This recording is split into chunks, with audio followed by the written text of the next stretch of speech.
This lesson is concerned with formulating a diagnostic test accuracy review question. Formulating a review question in a Cochrane systematic review of test accuracy underpins defining review objectives and eligibility criteria for studies, development of the search strategy, assessment of the applicability of included studies to the review question, and interpretation of results and drawing conclusions.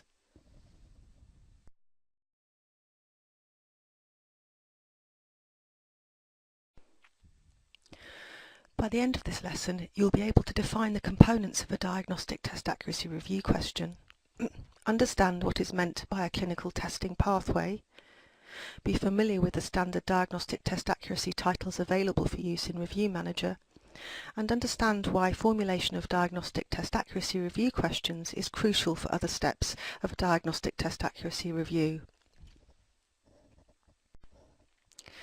During this lesson, we will be defining the components of a DTA review question, illustrating using examples how we map clinical pathways to inform review question formulation, and using examples to illustrate how authors move from a DTA review question to compose a DTA review title consistent with those available for use in Review Manager.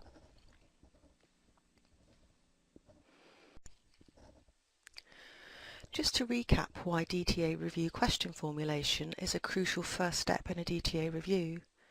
Dissemination of DTA reviews is facilitated if the review title clearly conveys to readers the index test or tests that are the subject of the review, the condition that the index test is trying to detect, the target condition or conditions, and circumstances in which the findings of a review are applicable, for example which healthcare settings and any important patient subgroups. A clearly focused DTA review question is also required for ascertainment of studies of potential relevance to a DTA question, the searching process, selection of studies to include in a DTA review, assessment of the applicability of included studies, planned investigations of causes of variation in estimates of test accuracy, investigation of heterogeneity, and interpretation of results and drawing conclusions, the implications for practice and for research from the body of evidence identified in a DTA review.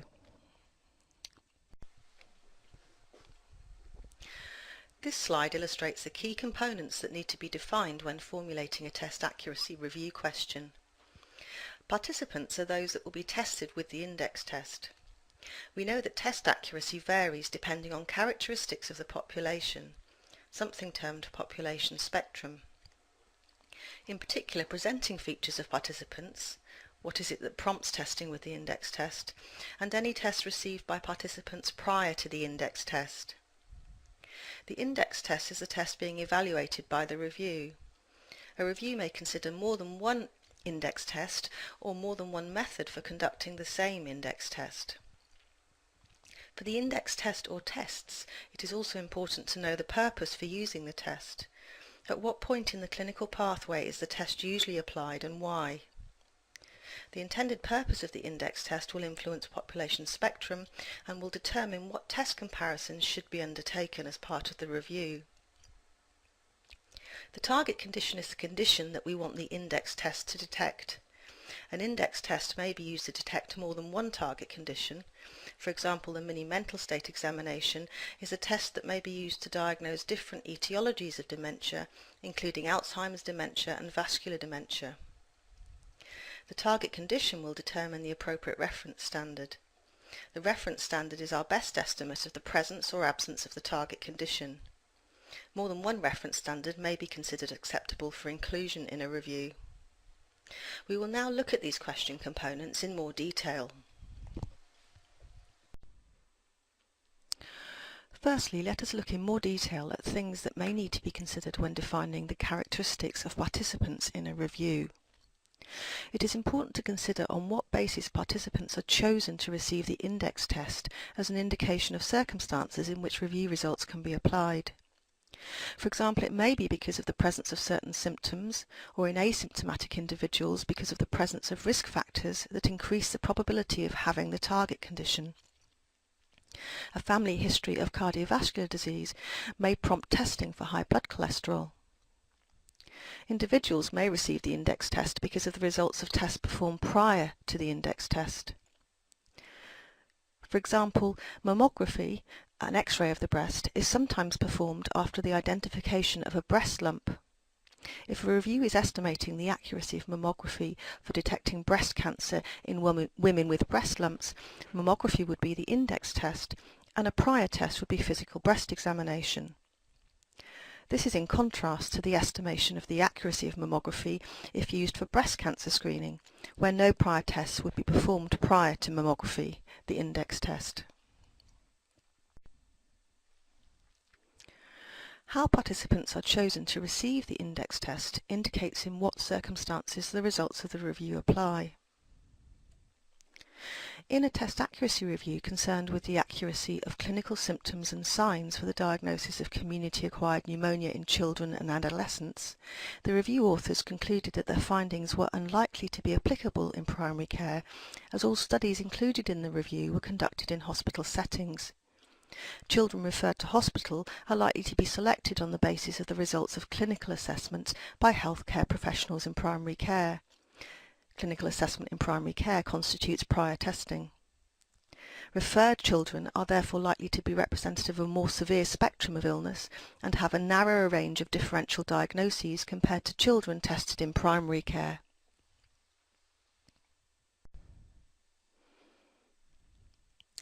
This is the title of a DTA review concerned with estimation of the accuracy of rapid diagnostic tests for malaria. Take a few moments to consider what detail you would want to know about the participants included in this review.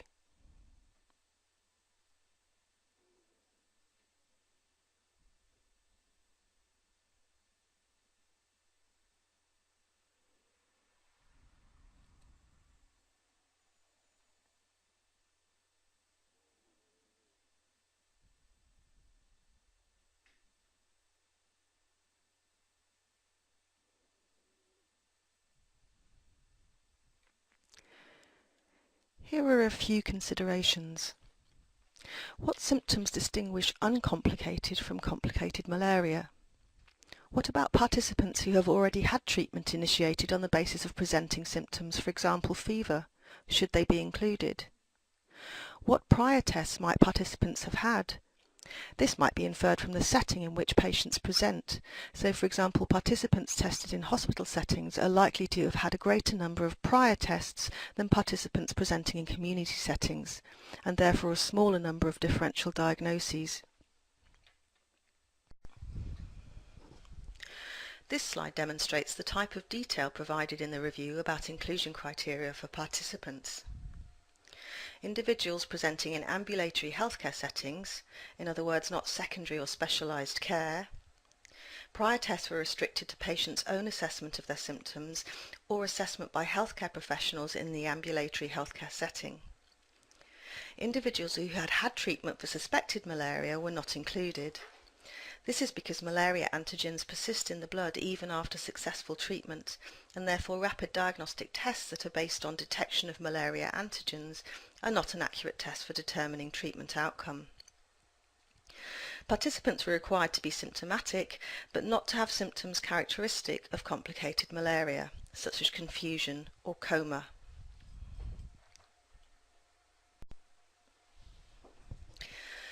The next component of a DTA review question concerns the definition of the index test.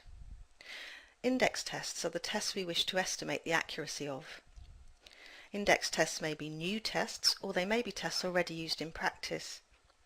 A review may consider more than one index test, or the same index test operating at more than one different test positivity threshold, or cut point. Cochrane test accuracy reviews usually have a comparative component, i.e. they compare more than one index test. As the previous slide outlined, index tests may be new tests or tests already used in practice. In the malaria review, several new index tests, rapid tests for diagnosing malaria, were to be compared to the existing test already used in practice, microscopy, and in addition, the accuracy of these new tests were to be compared with each other.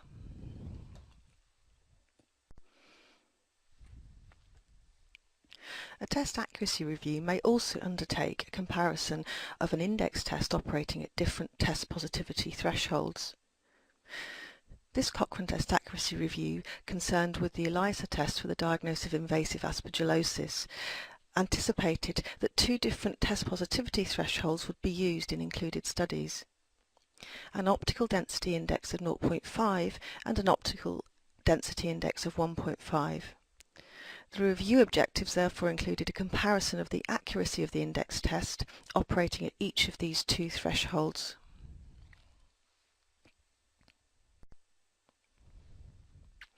As outlined in the previous two slides, most test accuracy review questions are comparative. The nature of the comparison is determined by the proposed purpose of the index test in the clinical pathway. The index test may be being evaluated as a replacement for another test. The index test may be being evaluated as an addition to another test, or the index test may be being evaluated as a test to triage for another test. Defining the clinical pathway is therefore a critical component of question formulation for a test accuracy review. First, let us consider why we might want to replace an existing test. There are several reasons why an index test might be evaluated with the purpose of replacing an existing test. The index test may be more accurate than the existing test. The index test may be of comparable accuracy to the existing test, but less invasive and more acceptable to patients. The index test may be of comparable accuracy to the existing test, but quicker to yield results. Or the index test may be of comparable accuracy to the existing test, but technically less challenging and more easily interpreted.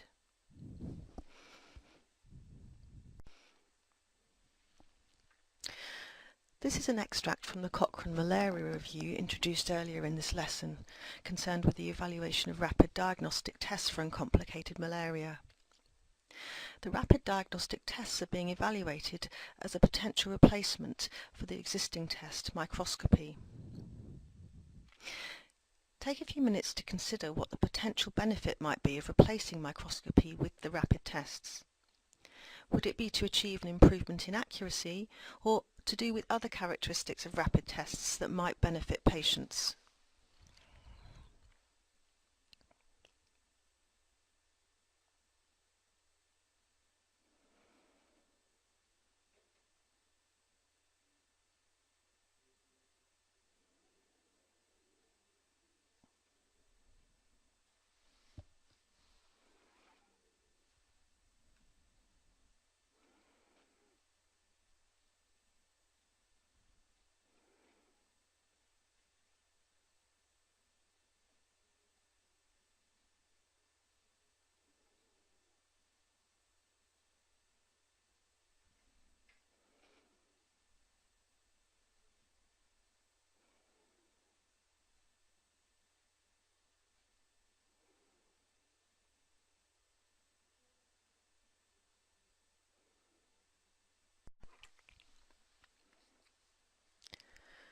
Rapid diagnostic tests for malaria are less technically challenging to undertake and yield results more quickly than microscopy.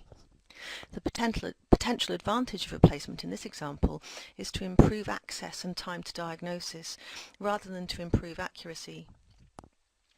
Rapid diagnostic tests therefore need to be demonstrated to be of comparable accuracy rather than of superior accuracy to microscopy to be considered as a replacement.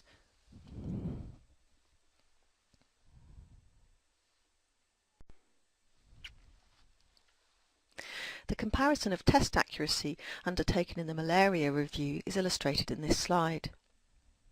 The accuracy of several individual rapid tests is being compared to microscopy, the existing test, which is also the reference standard in this review. Therefore, the higher the estimates of accuracy of rapid tests when using microscopy, the existing test as a reference standard, the closer in accuracy the rapid tests are to microscopy. At the same time, the accuracy of individual rapid tests are being compared to each other to identify which of the rapid tests represents the best replacement for microscopy.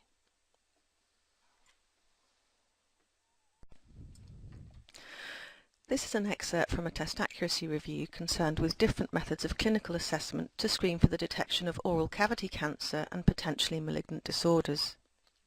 Take a few moments to consider what the proposed purpose of the index tests, oral examination, vital rinsing, light-based detection, biomarkers and mouth self-examination is.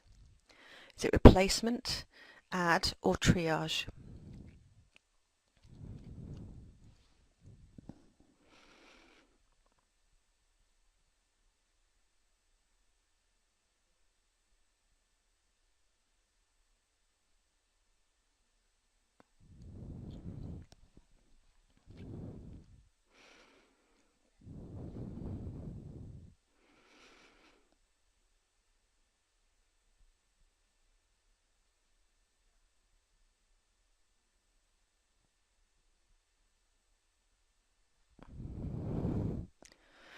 This is quite a complex comparative question.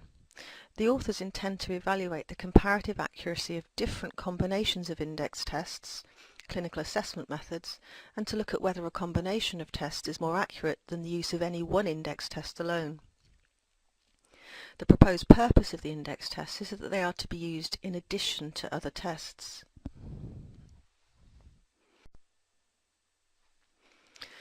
This is a diagrammatic illustration of the process of evaluating the accuracy of a single test, A, compared to a combination of index tests, A plus B. Both the results from application of the single test and results from application of the combination of tests need verification with a reference standard in order to compare the accuracy of the two different testing strategies.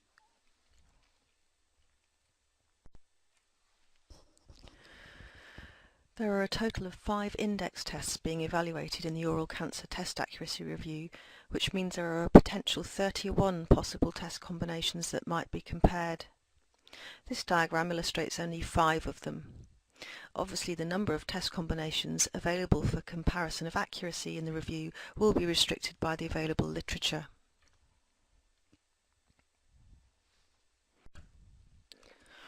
Where the proposed purpose of an index test is as an addition to other tests, the rule for combining multiple test results also needs to be defined.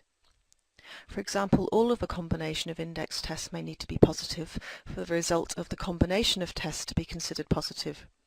Alternatively, only one of a combination of index tests may need to be positive for the result of the combination of tests to be considered positive.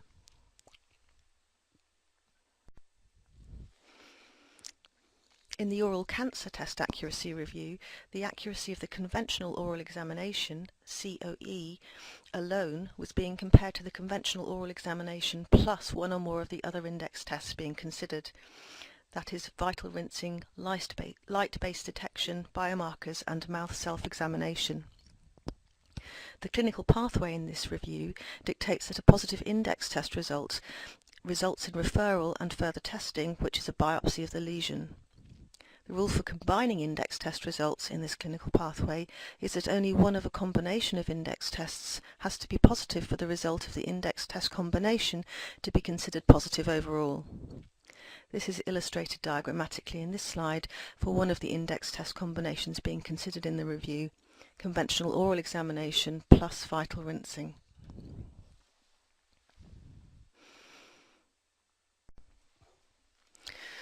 An alternative role for a test in a clinical pathway is to triage individuals for an existing test. The existing test may be invasive or access to it may be restricted because of resource constraints. The aim of the triage test is therefore to limit the number of individuals having to undergo further testing with the existing test. The example provided in this diagram is of a triage test that is expected to have a relatively high sensitivity compared to its specificity, and therefore to produce a relatively low proportion of false negatives. Individuals who have a negative triage test result can then avoid testing with the existing test. However, individuals with a positive triage test result will still require further testing with the existing test. Alternatively, as illustrated in this diagram, the triage test may be expected to have a relatively high specificity compared to its sensitivity, and therefore to produce a relatively low number of false positives. Individuals who have a positive triage index test result can then avoid testing with the existing test, but triage index test negatives will still require further testing with the existing test. In summary then, if the new index test is being considered as a test to select patients for further testing with an existing test, we need to consider the accuracy of the existing test alone, the accuracy of the triage strategy combining the triage test and further testing with the existing test depending on the triage test result, and the rule which is being used to define patients who need further testing following the triage test. Either triage index test positives receive further testing, or triage index test negatives receive further testing.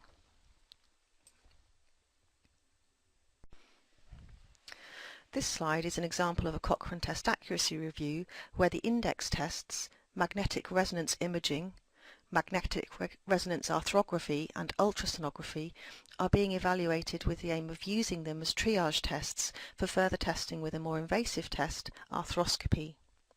The comparison is therefore diagnosis using arthroscopy alone and diagnosis using imaging tests as initial triage tests for arthroscopy.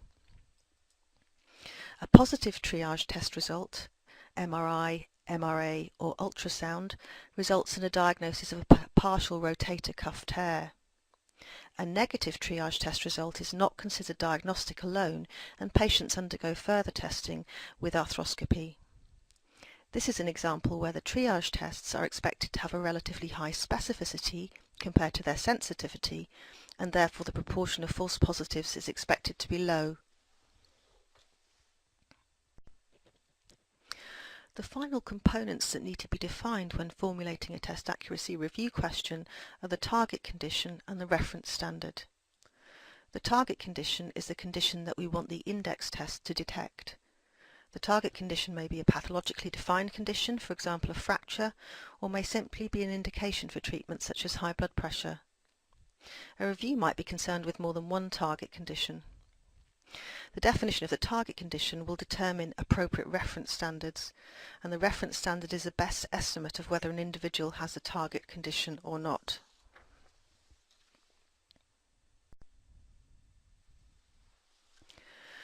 The Cochrane test accuracy review concerned with the diagnosis of oral cancer, which was introduced earlier in this lesson, is an example of a review concerned with two distinct categories of target condition: oral cancer and potentially malignant disorders of the lip and oral cavity.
The Cochrane test accuracy review evaluating the accuracy of rapid tests for diagnosing malaria included studies with either microscopy or PCR as the reference standard. Although PCR was recognised as the more accurate of the two reference standards, it was anticipated that restricting inclusion of studies to those using PCR would limit the applicability of the review.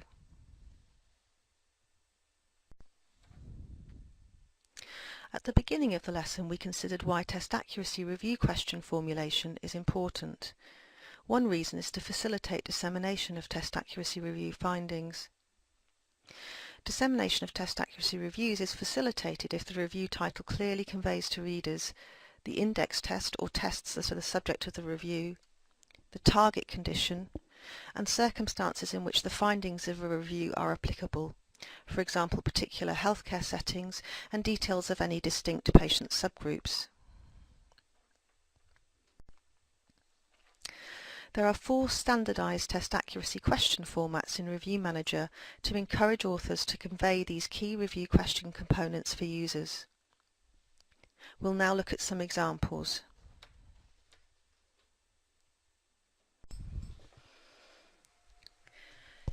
In this example, there is one index test, clinical assessment.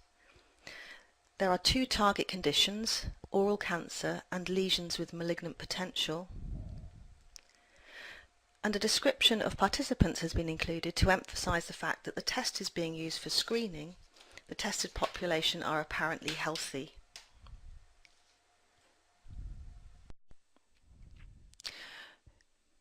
In this DTA review example, a different title format has been used. There are 2 index tests, magnetic resonance imaging and computed tomography. There's just one target condition, acute vascular lesions, and the description of participants has been included to indicate that the tested population are symptomatic. The test is not being used to screen for the target condition, and the tested population are suspected of having stroke, a condition caused by a particular type of acute vascular lesion.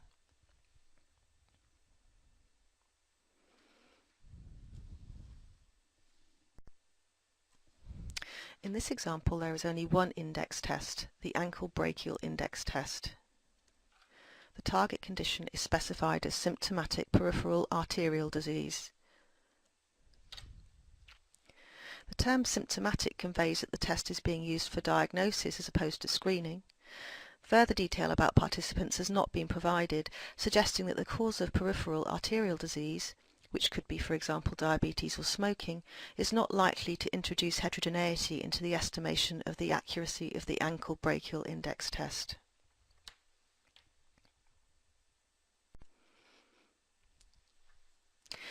Take-home messages from this lesson include the importance of question formulation for searching, study selection process and assessment of applicability of review findings.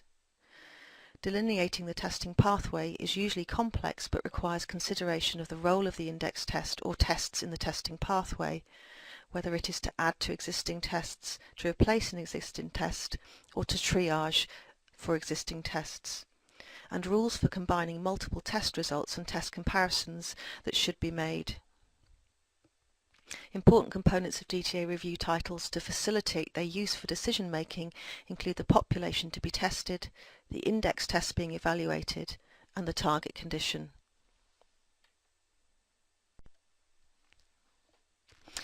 This lesson links with lessons in the following distance learning modules. Module 1, defining the question for a DTA review. Module 2, defining review objectives and eligibility criteria. And Module 6, assessment of bias and applicability.